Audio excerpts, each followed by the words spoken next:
Hello, everyone. Welcome to Savannah. My name is Andrew Moore. I'm here representing the Savannah College of Art and Design. This spring, myself and a group of students, professors, and a biologist traveled to the south of France to study the food culture and the philosophy of biomimicry. Now, as you can understand, studying the food culture in the south of France was a pretty appealing prospect to all of us, so we were excited to be part of it. But the area we wanted to focus on specifically was the area of food waste. So studying food waste in France, we came to a lot of conclusions. A big area that we were looking at were the traveling markets that travel around the south of France in the areas near Lacoste and Apt and Marseille. And what we discovered that there was a lot of meat and fish-based waste. Vegetables and fruit and things like that can be pretty easily composted, but things like meat and fish scales are kind of icky, and everyone was pretty eager to just get rid of them and stop thinking about them. We had some examples such as the fishermen who would be selling fish in the markets rather than taking the time to really scale a fish would just kind of lop off a huge chunk and sell the person the good fillet that they were interested in buying. So we thought that this was a really good place for us to step in as designers and come up with a meaningful solution. The other problem we wanted to tackle is the amount of trash that was making it into the waterways in France. The south of France has lots of very beautiful lakes and rivers, and we wanted to reduce the amount of litter and clutter that was making their way into those, which eventually makes its way into the Mediterranean and then eventually all the way into the ocean. To solve these problems, we followed a framework of biomimicry, which is essentially the philosophy of imitating natural processes that you find in animals and plants to try to come up with meaningful design solutions. So our goal was to create useful building material out of this meat and fish-based waste. And by imitating nature, we think we came up with a concept that can do that. By imitating the predatorial mechanics of the hyena's jaw and the digestive system of the mackerel shark, we can break down the meat and fish waste and break it down into its basic chemical components. We then have a concept inspired by the paper wafts to build all of that back up. So this is our concept, essentially, to upcycle this material back into the market system. We wanted the people in the markets in France to have a vested interest in this material, so the products that would be 3D printed would be sellable at those markets. In order to move forward with this, we wanted to create a class at SCAD. Our group is, we've recruited professors, we've recruited students, but we need to recruit chemists, biologists, and engineers to move forward with our concept. Our goal is to create a working prototype over the next year. With your vote, we can do that. We want to buy equipment. We want to buy some 3D printers, some small CNC machines, and really take them apart to figure out how they work and experiment with our concept to make sure that we can create a 3D printable material that's entirely biodegradable. And with your help, we think in a year, we can show you something truly meaningful and impactful. Thank you.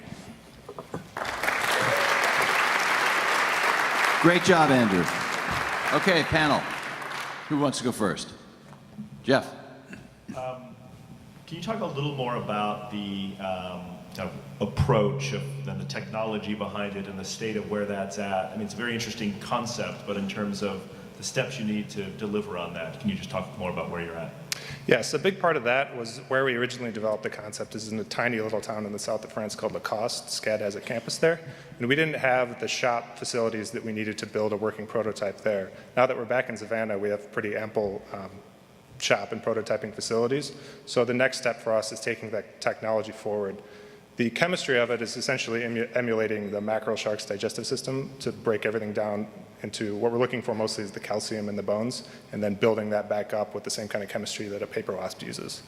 So going forward, we want to get scientists and engineers and biologists who can help us figure out the specifics of how that works and actually try it out and make sure that it achieves the results that we want, and if it doesn't, how we pivot to make sure that it can.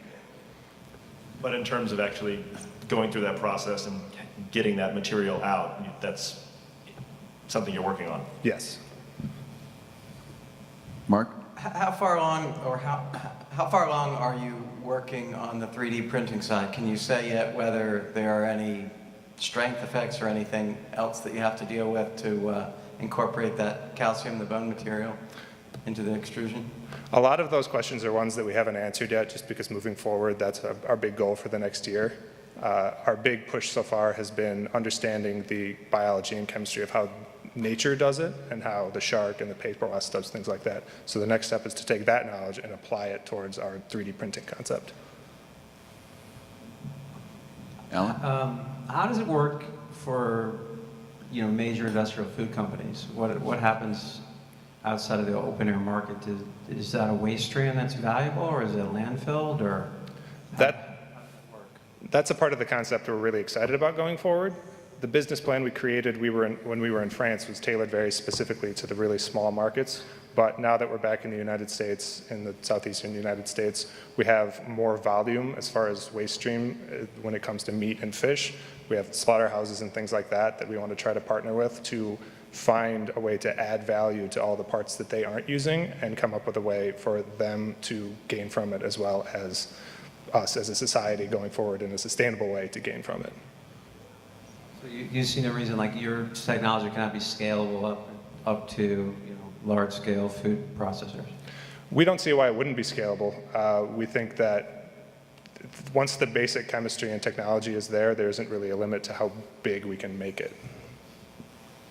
Kelly? Really interesting concept.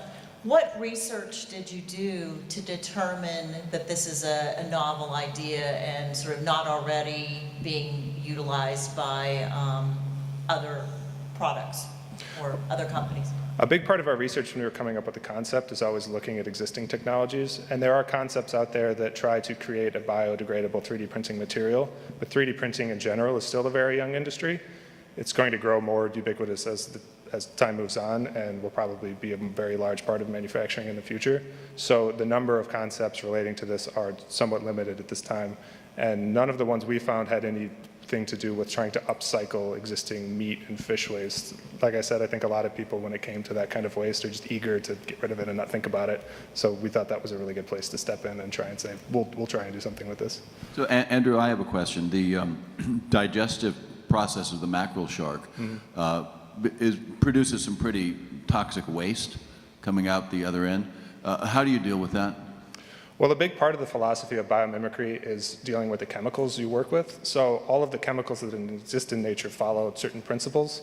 A lot of chemistry is done in water, for example. So even really poisonous, toxic chemicals that come from a snake's poisonous gland or things like that are biodegradable and eventually break down.